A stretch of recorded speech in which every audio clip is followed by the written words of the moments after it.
Welcome to Dormant Knowledge. I'm your host, Deb, and this is the podcast where you'll learn something fascinating while gently drifting off to sleep. Our goal is simple: to share interesting stories and ideas in a way that's engaging enough to capture your attention, but delivered at a pace that helps your mind relax and unwind. Whether you make it to the end or drift away somewhere in the middle, you'll hopefully absorb some knowledge along the way. With your continued support, we can keep bringing you these cozy explorations of fascinating topics. You can find us at dormantknowledge.com or follow us on social media at Dormant Knowledge on Instagram and Facebook, or at dormant_knowledge, that's DRMNT_knowledge on X. And if you'd like to support the show, you can buy us a coffee at buymeacoffee.com at Dormant Knowledge Podcast. Tonight, we're exploring something that humans have celebrated for thousands of years across nearly every culture on Earth: the winter solstice. It's that moment when, the Northern Hemisphere experiences its longest night and shortest day of the year. But this astronomical event has meant so much more to people throughout history than just a date on the calendar. It's been a time of hope, celebration, feasting, and ritual. So settle in, get comfortable, and let's begin our journey into the darkest night of the year and all the light that humans have brought to it. So let's start with the basics. What exactly is the winter solstice? Well, in the simplest terms, it's the moment when the North Pole is tilted furthest away from the sun. This happens around December 21st or 22nd each year, though the exact time varies. When I say moment, I mean it quite literally. The solstice isn't really a whole day. It's a specific point in time, down to the minute, when the sun reaches its southernmost point in the sky, as viewed from the Northern Hemisphere. Now, this happens because, the Earth doesn't sit up straight as it orbits the sun. It's tilted at about 23.5 degrees.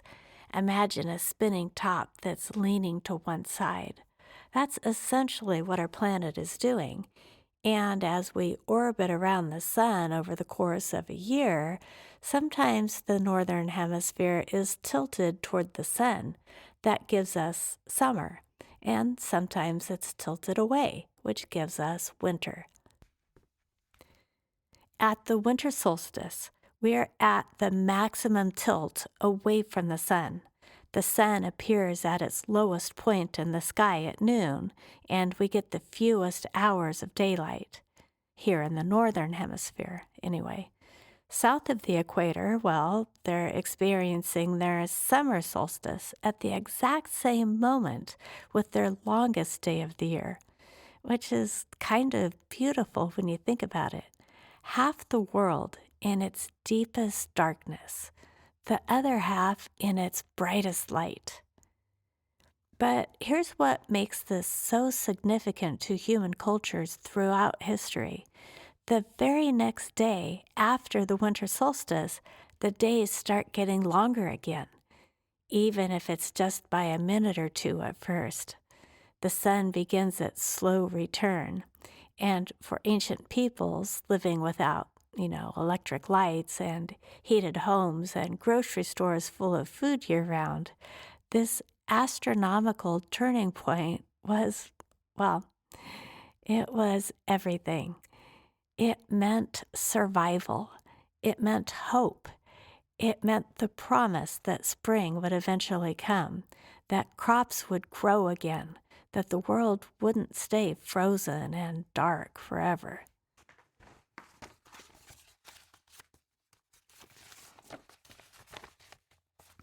Now, you might wonder how ancient peoples even knew when the solstice was happening.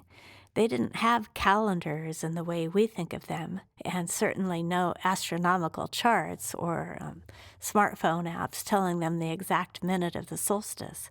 But they were incredibly observant of the sky and the sun's movement. Many ancient cultures tracked the solstice by watching where the sun rose and set on the horizon. You see, the sun doesn't rise in exactly the same spot every morning. Throughout the year, the point where it comes up on the eastern horizon shifts north and south. At the summer solstice, it rises at its northernmost point. At the winter solstice, it's southernmost.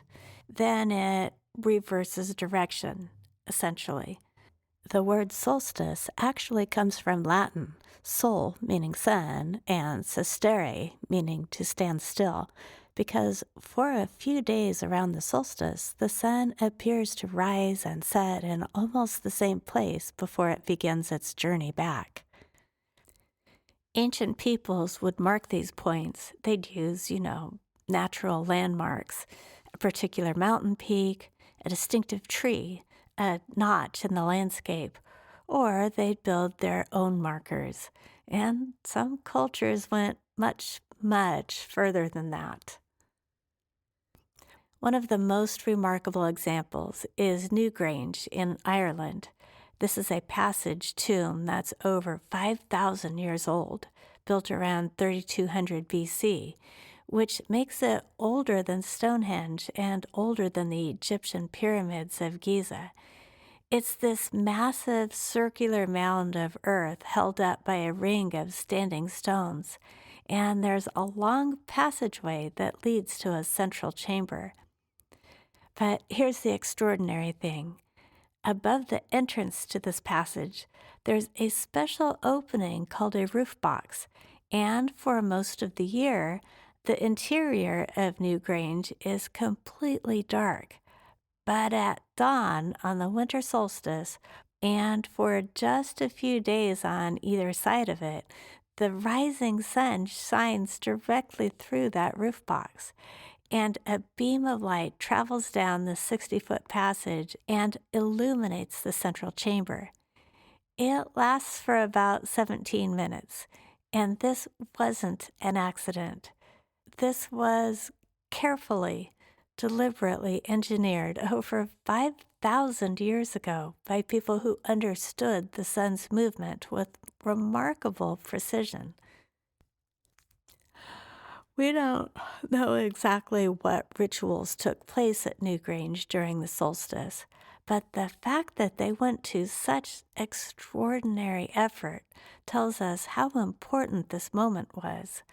Some researchers think it might have been connected to beliefs about the dead, about rebirth, about the sun's light reaching into the darkness as a symbol of renewal, perhaps. But we're really just guessing. Stonehenge, of course, is another famous example. Most people know that Stonehenge aligns with the summer solstice sunrise. That's when thousands of people gather there today. But actually, many archaeologists think it was the winter solstice that was more significant to the people who built it. The avenue leading to Stonehenge aligns perfectly with the winter solstice sunset. And there's evidence of huge feasts happening around the winter solstice at nearby Durrington Walls, a settlement associated with Stonehenge. They've found, animal bones showing that people were slaughtering pigs and cattle in midwinter and having these massive communal meals. So even 4,500 years ago, the winter solstice meant gathering together, feasting, marking the moment when the light would begin to return.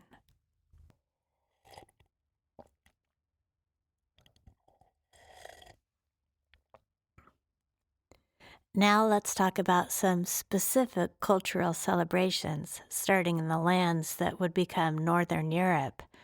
The Germanic and Norse peoples celebrated something called Yule, which began on the winter solstice and lasted for about 12 days.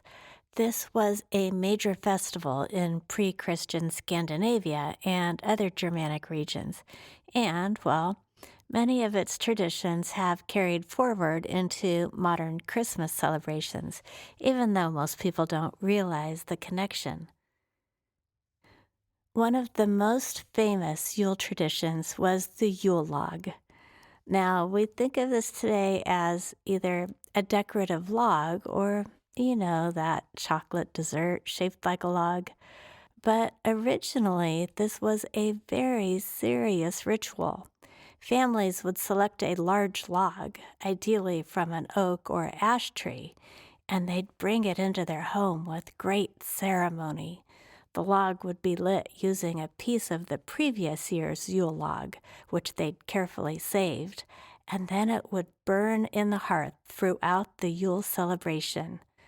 The idea was that it needed to burn for the entire 12 days, or at least as long as possible. This wasn't just for warmth, though obviously that was part of it. The Yule log was symbolic. It represented the light and warmth of the sun, which was at its weakest point. Keeping that fire burning continuously was a way of helping the sun through its darkest time, encouraging it to return. And there were all sorts of beliefs attached to it. The ashes from the Yule log were considered protective and were scattered in the fields or kept as charms against lightning and evil spirits. Feasting was central to Yule as well, and this makes practical sense when you think about it. Midwinter was when livestock would be slaughtered. You couldn't keep all your animals alive through the winter. There wasn't enough feed. So late December became this time of relative abundance, at least in terms of meat. It was one of the few times of year when people could feast, and feasting together, sharing that abundance with your community, that was important.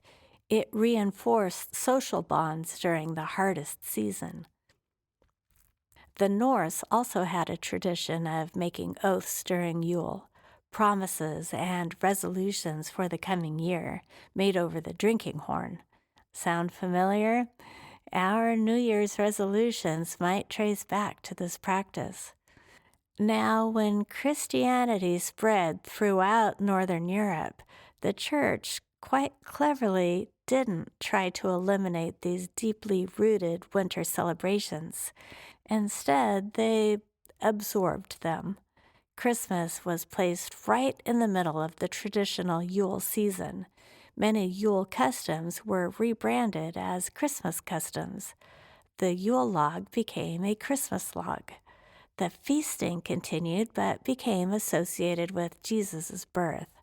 The evergreen trees that had been part of Yule celebrations, because evergreens stay green even in the depths of winter, symbolizing the persistence of life, these became Christmas trees.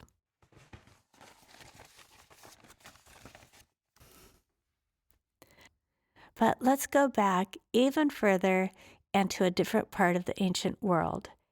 Ancient Rome had Saturnalia, which was, well, it was wild by Roman standards. Saturnalia began around December 17th and lasted for about a week, expanding over time. It was a festival honoring Saturn, the god of agriculture and time. And during Saturnalia, normal Roman social order was temporarily turned upside down. Businesses and schools closed. People decorated their homes with greenery. They lit candles. They exchanged gifts, often small, inexpensive things like candles or figurines. But the gift giving was important. During Saturnalia, slaves were freed from their duties. In some households, masters would actually serve meals to their slaves. People would wear casual clothes instead of togas. Gambling, which was usually illegal, was permitted. There was a general atmosphere of freedom and equality that didn't exist at any other time of year. There was even a tradition of selecting a lord of misrule or king of Saturnalia, often by lot, who would preside over the festivities and whose ridiculous commands had to be followed. It was all, temporary and sanctioned chaos. Now, this might seem strange. Why would a highly stratified society like Rome allow such a complete reversal of social norms? But it served a function. It was a pressure valve. By allowing this brief period of role reversal and freedom, it actually reinforced the social order the rest of the year. It was controlled rebellion, and it gave everyone, even slaves, something to look forward to in the darkest part of winter. The Romans knew exactly what they were doing when they scheduled this festival. They understood that midwinter was hard, that people needed a reason to celebrate, that brightness and generosity and communal joy could help people survive the darkest days. And yes, when Christianity became the official religion of Rome, many Saturnalia customs were incorporated into Christmas celebrations. The gift giving, the feasting, the greenery, the candles and lights, these all carried forward. Even the timing of Christmas, which, there's no biblical or historical evidence that Jesus was actually born on December 25th. That date was chosen, at least in part, because it fell right in the middle of existing pagan winter celebrations, including Saturnalia. I'm going to take a quick break here. When we come back, we'll travel to East Asia and explore how the winter solstice has been celebrated in Chinese tradition for thousands of years. And then we'll look at some other fascinating solstice customs from around the world.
Welcome back to Dormant Knowledge. So, let's shift our focus now to East Asia, where the winter solstice has been observed as a major festival for over 2,500 years. In China, the winter solstice celebration is called Dongzhi, which literally means winter's arrival or extreme of winter. This festival dates back to the Han Dynasty around 200 BCE, though the customs around it are likely much older. And for much of Chinese history, Dongzhi was as important as, or sometimes even more important than, the Lunar New Year.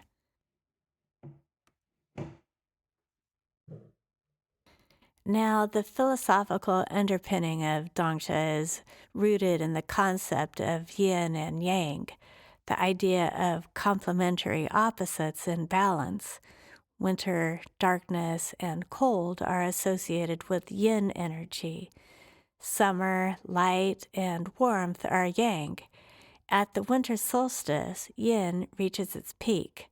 The darkness is at its maximum, but it's also the turning point, the moment when yang begins to grow again. The light starts to return. So Dongzhi is both the deepest moment of yin and the first stirring of yang. It's about balance, transformation, and the inevitable cycling of the seasons. One of the most important Dongzhi traditions involves food, specifically tanghuan, which are these glutinous rice balls. They're usually filled with sweet paste made from, sesame or peanuts or red beans, and they're served in a sweet soup. The balls are round, which symbolizes reunion and completeness. Families gather together for a meal featuring tanghuan, and there's a saying that you grow a year older after eating them during Dongzhi. In northern China, especially, people traditionally eat dumplings during Dongzhi. There's a folk story behind this, actually. It's said that Zhang Zhangjun, a famous physician from around 200 AD, saw many poor people suffering from frostbite on their ears during a harsh winter. So he created a medicinal soup with mutton, chili peppers, and other warming herbs, wrapped in dough and shaped to look like ears. He gave this to the people, and it warmed them and helped heal their frostbite. This was supposedly served around the winter solstice, and their tradition of eating dumplings at Dongzhi commemorates his kindness. Whether or not that story is historically accurate, it reflects something important: the association of Dongzhi with family care, with warming foods, with looking after one another during the coldest time of year. Dongzhi is also traditionally a time for families to visit ancestral graves and make offerings. There's a respect for the past, for lineage, that's woven into the celebration. It's about honoring where you came from while marking the point when the year begins to turn toward spring and renewal. These traditions spread throughout Asia, in Taiwan, in Korea, in Japan. Each culture has its own variations on solstice customs, but many share that same emphasis on family gathering, on warming foods, on marking the astronomical turning point.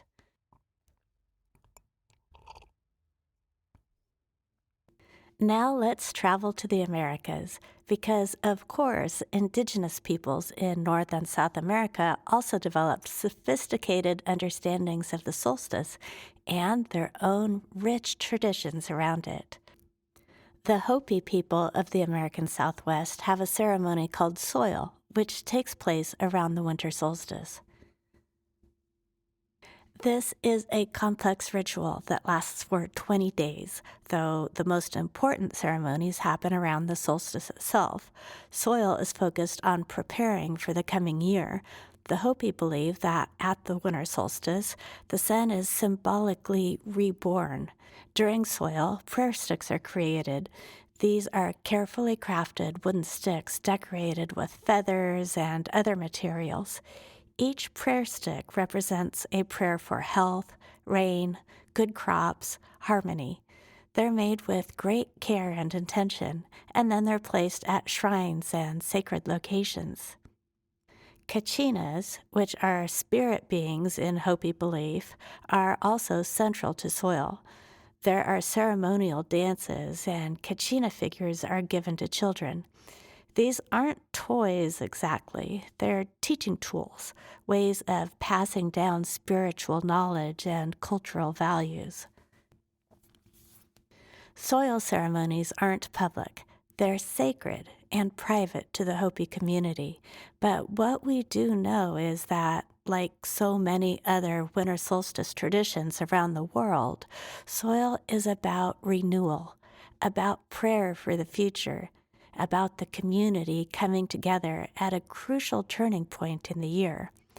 And remarkably, many of these traditions continue today.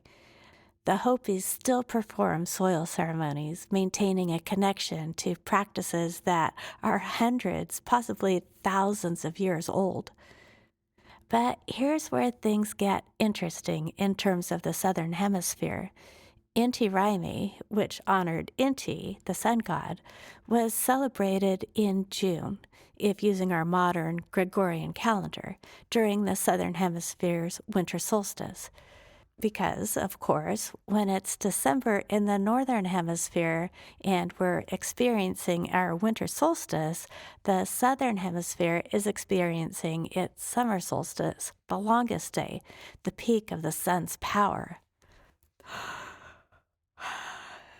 Inti Raymi was celebrated at the June solstice with huge ceremonies in Cusco. There would be sacrifices, feasting, ritual dances.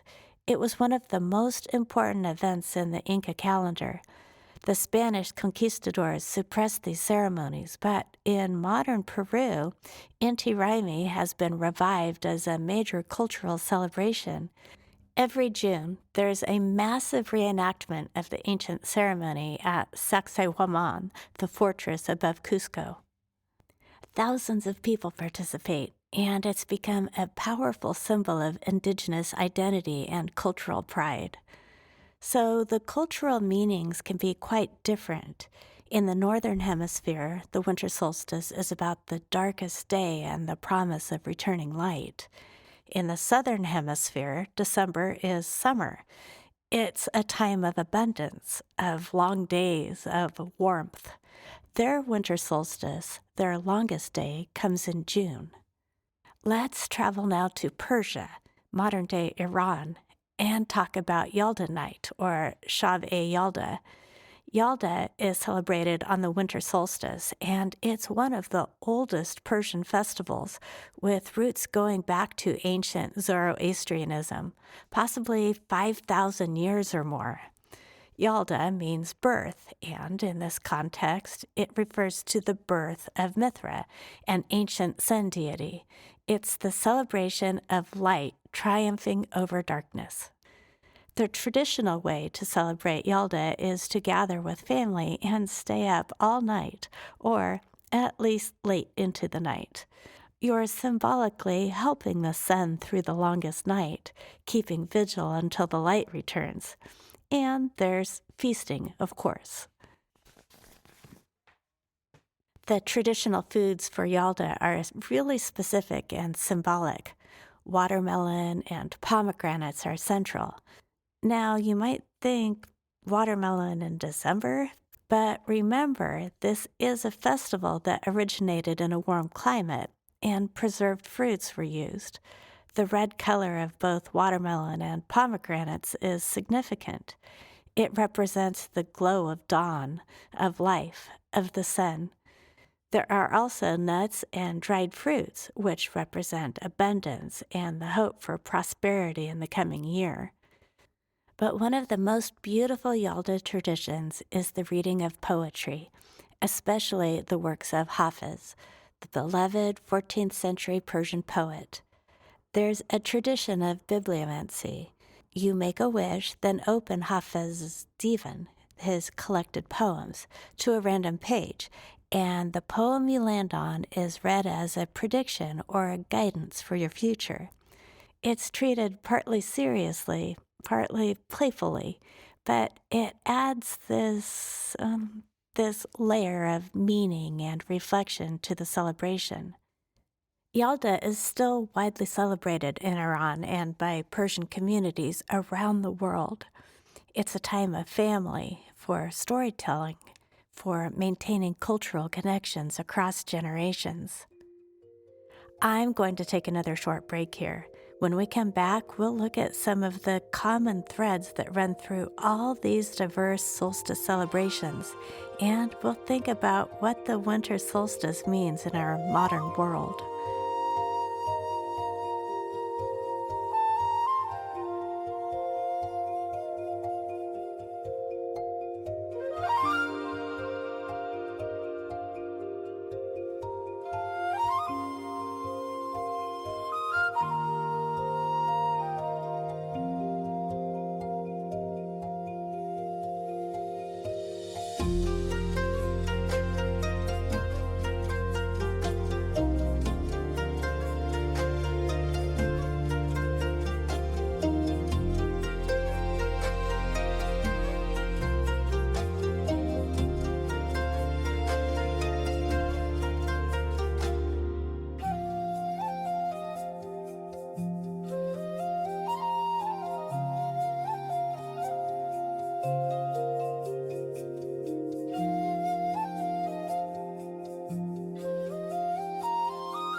That music was making me a little sleepy. If you're still with us, then welcome back to Dormant Knowledge. So, we've traveled across the world and across thousands of years looking at different winter solstice traditions. And if you've been listening, or, half listening as you drift off, you might have noticed some striking similarities. Almost every culture we've discussed has some tradition involving light: the Yule log, the candles of Saturnalia, the vigil of Yalda, the ceremonial fires of soil. Light is central. And this makes intuitive sense, right? When you're experiencing the longest night, the darkest day, the weakest sun, of course you're going to respond by creating light. Fire and candles become powerful symbols of hope, of resilience, of life persisting even in darkness. Evergreen plants show up again and again, too. Holly, ivy, mistletoe, pine boughs, fir trees, these plants that stay green even when everything else appears dead or dormant. They're symbols of enduring life, of nature's promise that death isn't permanent, that spring will return. Romans decorated with greenery during Saturnalia. Germanic peoples brought evergreen boughs indoors during Yule. The tradition continues today in Christmas wreaths and trees, though most people don't think about the ancient symbolism anymore. Feasting is another universal element, and again, this makes practical sense. Midwinter was when animals were slaughtered. You couldn't feed them all through the winter, so there was meat available that wouldn't keep much longer anyway. Better to feast together, to share what you had, to strengthen community bonds. The Chinese Tongguan, the Roman Saturnalia banquets, the Norse Yule feasts, the Hopi ceremonial meals. Food and eating together are central to nearly every solstice tradition. And there's something else, too, a theme of reversal or renewal. The Roman Saturnalia with its role reversals, the Chinese focus on the transition from yin to yang, the birth symbolism in Yalda, the Hopi prayers for the coming year. There's this sense of the old year ending and the new beginning, of transformation, of the world turning. The winter solstice is a threshold. It's the point of deepest darkness, yes, but it's also the moment when the light begins to return. It's the ending that contains the beginning. And humans have always been drawn to marking thresholds, to ritualizing moments of transition, birth, death, marriage, coming of age. We create ceremonies around these turning points.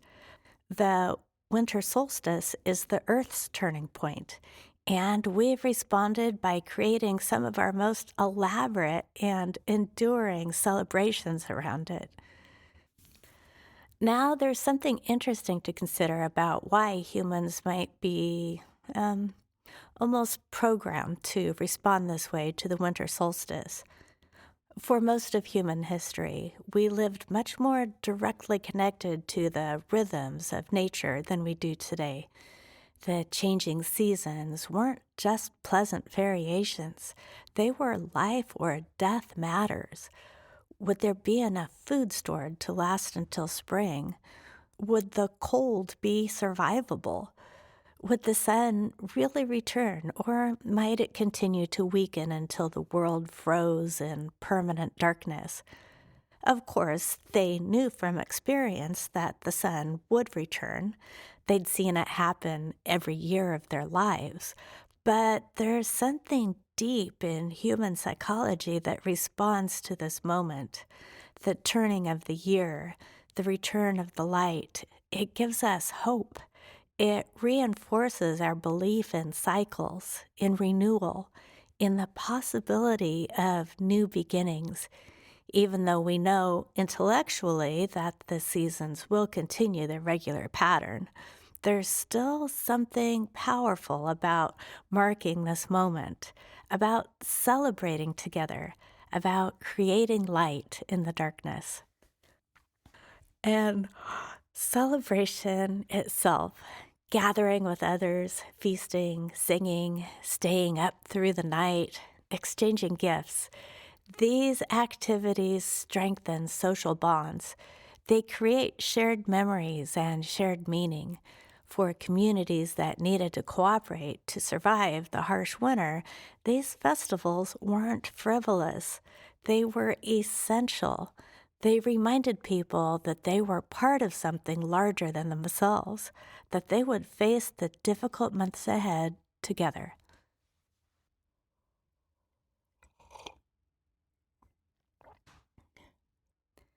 So, what about the modern world? The winter solstice still happens, of course. The Earth's tilt hasn't changed. But many people in industrialized societies don't pay much attention to it anymore. We have electric lights, so darkness isn't the challenge it once was. We have grocery stores stocked year round, central heating, weather forecasts on our phones. The winter solstice is just another day for most people, barely noticed. And yet, many of the traditions persist, even if divorced from their original context. Christmas, Hanukkah, Kwanzaa, these December celebrations aren't exactly solstice festivals, but they occur around the same time. And they carry some of the same themes: light in darkness, the Christmas tree lights, the Hanukkah menorah, the Kwanzaa kinara, gathering with family, feasting, gift giving, evergreen decorations. These aren't accidents. There's also been a revival of interest in explicitly solstice centered celebrations. Modern pagan and neo pagan groups celebrate Yule as part of their yearly cycle of festivals. At Stonehenge, thousands of people gather every year for the winter solstice, mostly modern druids and pagans, but also just people who are drawn to mark this ancient moment in an ancient place. The English Heritage, which manages Stonehenge, now opens it specifically for solstice celebrations, recognizing the ongoing importance of this connection. And there's something happening in secular culture too, a growing awareness of the natural cycles we've become disconnected from. People are interested in marking the equinoxes and solstices again, not necessarily as religious observances, but as a way to feel more connected to the earth, to the seasons, to something larger than the daily routine of modern life. There's a hunger, I think, for rituals that root us in time, not just clock time or calendar time, but deep time, cyclical time, the kind of time that our ancestors lived by. The winter solstice offers that. It's been meaningful to humans for thousands of years. It's bigger than any one culture or religion. It's a fundamental astronomical event that every human who's ever lived has experienced. Now, before we wrap up, let's address a couple of interesting misconceptions and facts about the solstice. First, about Christmas falling on December 25th. There's often confusion about whether this was chosen to coincide with the winter solstice, and the answer is sort of, but not exactly. The winter solstice typically falls on December 21st or 22nd. December 25th is a few days later. But in the old Julian calendar, before calendar reforms, the solstice did fall closer to December 25th.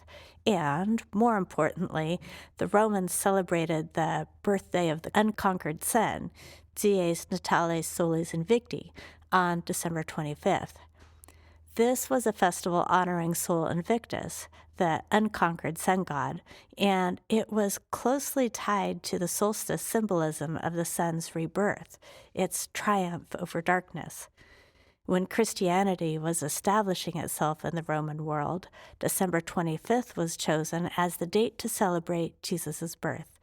And while we can't know all the reasons with certainty, it seems clear that the existing winter celebrations played a role. By placing Christmas at this time, the church was working with the cultural grain rather than against it. People were already inclined to celebrate around the solstice. Christmas could build on those existing impulses. Another interesting thing, the word solstice itself, as I mentioned earlier, comes from Latin, sol for sun, and sistere, meaning to stand still. And it does seem like the sun stands still for a few days around the solstice. If you were to mark where the sun rises each morning, you'd see it shifting position day by day throughout the year, north in summer, south in winter. But right around the solstice, that movement almost stops. The sun rises in nearly the same place for several days before it starts its return journey. Ancient peoples would have noticed this, the sun reaching its extreme point, pausing, then reversing direction. It's an observable phenomenon, even without any instruments. And one more thing, the difference between meteorological winter and astronomical winter. Meteorologists define winter as December, January, and February in the Northern Hemisphere because they are typically the coldest months. But astronomical winter begins at the winter solstice and ends at the spring equinox. So we're often already 3 weeks into meteorological winter when the astronomical winter begins. This can cause some confusion about when winter officially starts. The answer depends on whether you're asking an astronomer or a meteorologist. So we've traveled through time and across the world tonight, exploring how humans have marked the winter solstice, this moment when darkness reaches its peak and light begins its slow return.